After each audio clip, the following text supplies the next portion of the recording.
for giving us your reaction. That's Sama Hadid, the head of advocacy at the Norwegian Refugee Council.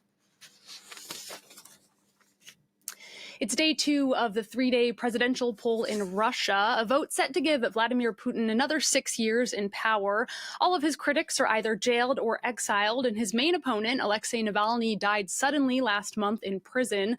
Navalny's widow has called on Russians to come to the ballot box at noon Sunday and protest.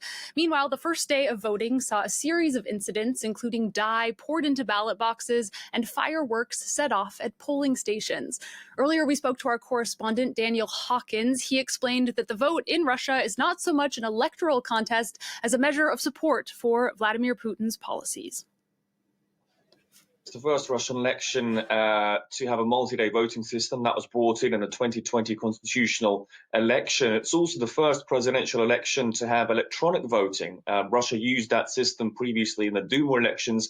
This is the first time it's being used in this context. And it's also, perhaps most interestingly, the first time we're not going to see some of the really major political heavyweights take part in a presidential election. Traditionally, they've come from the Liberal Democrat Party, the Communist Party, figures like Zhirinovsky, Zyuganov, who've been on the scene for decades.